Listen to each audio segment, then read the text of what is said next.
Hey everyone of Witches of the Moon, this is Quentin Bravehawk speaking on Witches of the Moon. For this week we're talking about crystals, I believe. Hopefully I didn't get it mixed up. So crystals are very unique to each person, I believe. Everyone's going to have their own crystal and why they like it and what it does for them. There's a lot of people that use malachite for bringing in money. I personally can't use malachite for bringing in money. For some reason, malachite is just a healer stone for me, so I can only use it for that. Every time I try to use it for something else, it just says, nah, that ain't gonna happen. One of the stones that I use for money making are bringing in income into my household, into my bank account. Be careful how you word it. I use a lot of calcite, like blue calcite, orange calcite, honey calcite is another one that I used before. All those ones, for some reason, they tend to make money for me. That they just are programmed into my system, and my system says that's what I'm going to use that energy for that crystal. And so I've had a lot of success for that. And then the reason I'm telling you guys this because a lot of people put stuff out there and people says, oh no, you shouldn't use it for that, it's for this. It's going to be very unique to you as to what you use it for and what you do. And just pay attention. If you follow the script in these books and they give you spells, someone gives you a spell and it doesn't work, it doesn't mean necessarily the components there were meant for you to use that way. So just find another way to do it. Maybe that it's the same concepts, you just need to find the different ingredients for it. Especially with stones. If you get a spell and there's a certain stone, like say you're doing a love spell or something like that, and they say, well, use rose quartz because it brings in love, and you use it and it doesn't work, well, maybe try it with another stone. Maybe ask your guides to lead a stone to you.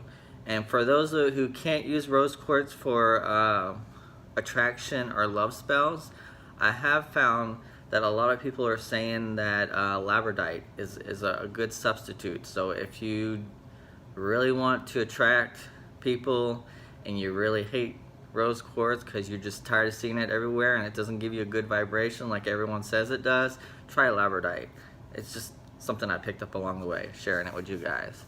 But as far as my favorite stones they're kind of like my go-tos. Surprise, they're skulls. One of them skulls anyway. I've always liked fluorite. This here is rainbow fluorite or purple fluorite. This is Harold. He's kind of like another guide of mine.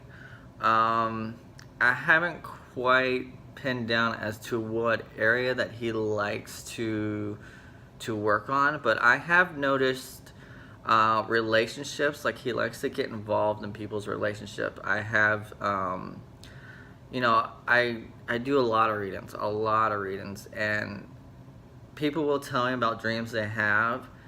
After I do a reading, I like asking people about their dreams. I'm kind of weird like that. And they'll talk about, oh, I had this weird dream, and then I got this name Harold, and I realized that Harold was already doing work on that person and to bringing them into my life so I could help them in some way, shape, or form. And sometimes I really think that he stays with that person. I feel like this skull communicates with a lot of people. And the other stone I really like is this agate geode I have. It's carved into, I think it's a lion or a tiger or something. I'm not quite sure. I think it's a tiger actually. It kind of looks like a Bengal tiger. This is what I use to kind of go on my shamanic journeys, whatever you call it, where I kind of go off into the astral and I kind of explore a little bit. If I'm not using, Wilma, which is my citrine skull, I'll use this one. But what I really use this for is kind of a focal point, because if I'm doing my totem work or anything like that, this is going to be pulled out. If I'm doing kind of general astral work where I'm kind of trying to find energy to replenish, to heal myself, whatever it may be, then I'll use Wilma here. And Wilma is kind of like my healer, astral, skull, whatnot guide. So those are really the 3 that I really wanted to show you. I mean, I have plenty more, trust me, but I'm not going to make this a really long scope.